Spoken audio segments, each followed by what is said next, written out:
शिष्ट साहित्य के जन्मदाता है।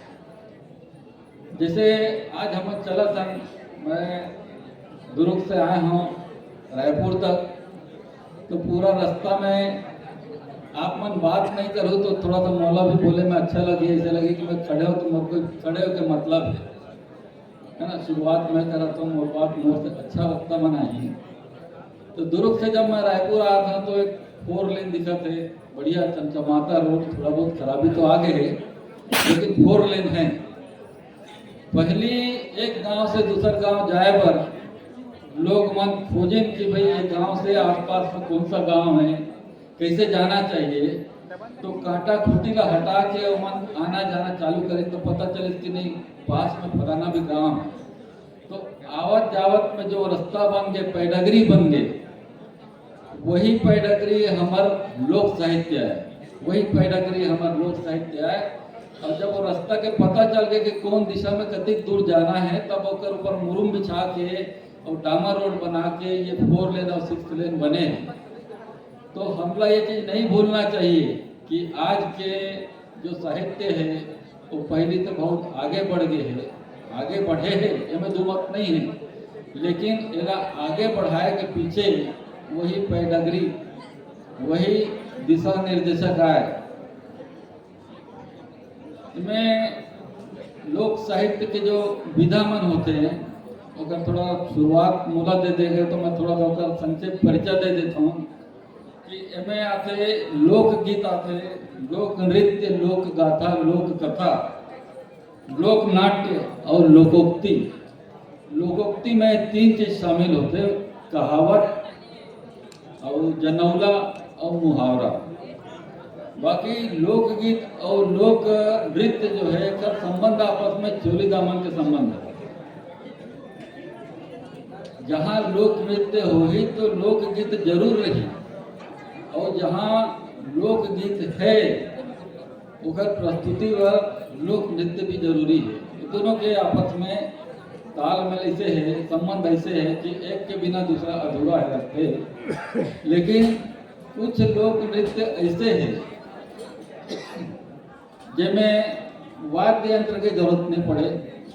अधिकांश लोक नृत्य है उनमें ताल चाहिए, नृत्य पर ताल जरूरी होते। तो लोक वाद्य के द्वारा ही लोक नृत्य के प्रस्तुति हुई से, और भाव भंगिमा ला बताए पर वो साहित्य की जरूरत पड़ी थी। तो लोकगीत जो है वो लोक साहित्य हमारे लोकगीत के माध्यम से मन के भावना ओला प्रकट करेगी। और लोक वार्ता यह एक शब्द आते, असल में लोक वार्ता ये सबो जतिक लोक साहित्य, लोक नृत्य, लोक नाट्य, मुहावरा, कहावत, ये सब उगला समेट के उनका समग्र दर्शन जो कराते ओला कहे जाते लोक वार्ता। आज अगर हम नाचा गम्मत के बात ला करबो तो हिला हम एक तरह से लोक नाट्य मानथन। वो में देखो जैसे हम साहित्य की बात करत हन तो लोक नाट्य में साहित्य कहाँ है? तो साहित्य ये है कि भाई उनमें जो संवाद होते, उनका जो पटकथा लिखे जाते, वो वाले भाग गद्य पक्ष है साहित्य के, और जो गीत के प्रस्तुति होते वो पद्य पक्ष जो है वो हमार एक लोक साहित्य के पद्य पक्ष है, यानी गद्य पद्य दोनों में समाहित होते। लोक गाथा एक ऐसा विधा है जेमा दोनों किस्म के गद्य और पद्य दोनों का प्रयोग होते, और वही ला चंपू काव्य भी कहे जाते। चंपू काव्य में गद्य के भाग भी होते जो कथानक ला गति प्रदान करते, आगे बढ़ाते, और जो पद्य के भाग होते उनमें कथानक आगे चलते। तो पद्य के व्याख्यानों हैं चंपू काव्य में, पद्य के व्याख्यानों हैं गद्य। गद्य है वो कथानक ला आगे बढ़ाए के काम करते। और ये मंच से घोषणा करत मुझे बड़ा खुशी हुआ थे कि छत्तीसगढ़ी के पहला चंपू काव्य स्वामी आत्मानंद ऊपर हमारे छंद परिवार के चौवाराम वर्मा बादल जी लिखी है। ये हमारे पर बहुत बड़ी उपलब्धि है छत्तीसगढ़ पर कि छत्तीसगढ़ में लिखित रूप से चंपू काव्य नहीं रही। लोक गाथा में अहिमन के गाथा, लोरिक चंदा के है, ढोला मारू के है, ऐसा बहुत सारे गाथा हैं। और इनमें से कुछ गाथा मन ऐसे हैं जो दूसर प्रदेश में भी और दूसर भाषा में भी चली ने थोड़ा सा स्वरूप बदल गए। ऐसे वजह से कि दूसर प्रदेश के लोक गाथा जो है हमारे प्रदेश में आई से, तो हम जो सोचते कि भाई छत्तीसगढ़ के लोक गाथा या लोक जीवन देखे जाए तो पूरा भारत के लोक जीवन एक है। वहाँ के रहन सहन के हिसाब से, वहाँ के बोली टोली के हिसाब से थोड़ा बहुत अंतर आते हैं, लेकिन अगर आत्मा अगर देखा जाए तो पूरा भारत के लोक साहित्य कहो चाहे लोक नृत्य कहो, सबके आत्मा एक ही ऐसा है। लोक नाट्य जो होते बोला समाज के दर्पण कहे जाते। और यहाँ हमारे सरगुजा तरफ पहला लोक मंच बने हैं, एक पुरातात्विक प्रमाण भी है। मुहावरा और कहावत में अक्सर लोग मन भेद नहीं कर पाए कि भाई मुहावरा और लोकोक्ति का एक ही जैसे लगते हैं, तो लोकोक्ति में दोनों चीज शामिल है, बल्कि उनमें तीन चीज शामिल है। मुहावरा है, आपके कहावत है जिला अमन कथन हाना, और जनौला भी है। अब जनौला कैसे है, लड़का मन जैसे पूछते हैं नंद बाबा के 900 गाय और रात चरे दिन बेड़े जाए, काय बता। छोटे छोटे उदाहरण ये पा के देता हूँ कि बोल बात बहुत सारा वक्ता है, मैं ही पहला नंबर के हूँ तो सभी जन पर समय बचे। अब कहावत का है, कहावत है जैसे कुकरा के जीव जाए खवैया आलम, और घर में नाक दे और भिमेरो पूजे जाए, दही के भोरा में कपसा खाए, दही के भोरा में कपसा ले ले। एक जन लड़का गांव भर टोनी गुरु बनावे जान के और पानी पिए छान के, ऐसा किस्म के जतक भी है। एमे कहा रहता कि वाक्य पूर्ण रहते, यह कहावत है। और मुहावरा कहावत है, जैसे हम बोलते हैं ना कि वह अपन भाषा में बड़ चाबत है, ये चाबत है जो शब्द है यह मुहावरा है। करके चाबत है मतलब कोई चीज ला चाबत नहीं, तो उसका अर्थ अलग होते।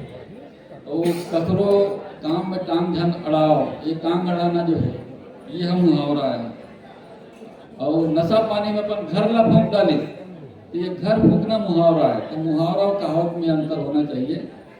और ये कहते बहुत प्रसिद्ध हमारे लोक साहित्य के अंग होते लोक कथा। लोक कथा जो रहा है, आप जन जतिक भी समझ लो 40-50 के ज़्यादा उम्र के हो ही, ओमा अपन बाबा दादी डुगरी दाई नाना नानी ओमन जो कहानी सुनात रहा है उस समय, ओमें काल्पनिक भी रहा है पौराणिक भी रहा है।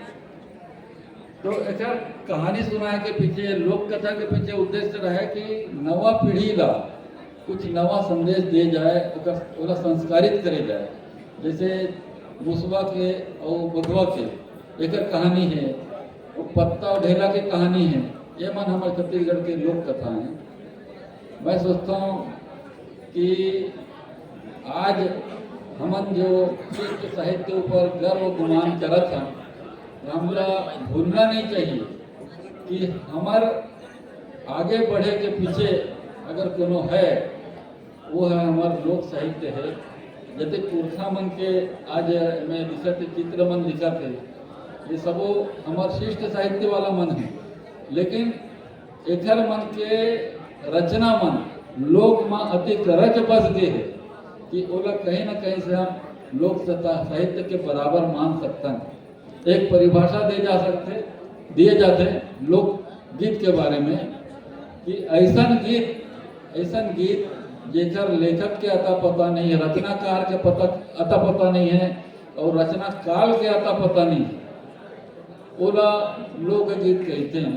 आज मैं ये मंच से सोचता हूँ कि थोड़ा सा ये परिभाषा ला परिमार्जित करे की जरूरत है। ऐसा गीत मन जौन मन बिल्कुल लोक में रच बस गए हैं, चाहे वो शिष्ट काल के जमाना के हो, शिष्ट साहित्य के जमाना के हो, जो लगभग 50-60 साल से लोक की जुबान में बैठ गए हैं, शामिल हो गए, वह मन ला आधुनिक लोकगीत के दर्जा दे देना चाहिए, ताकि वह लोक में समाहित है। लोकगीत के मतलब केवल अत्य नहीं होना चाहिए क्योंकि लेखक क्या था पता नहीं है। कारण ये रही से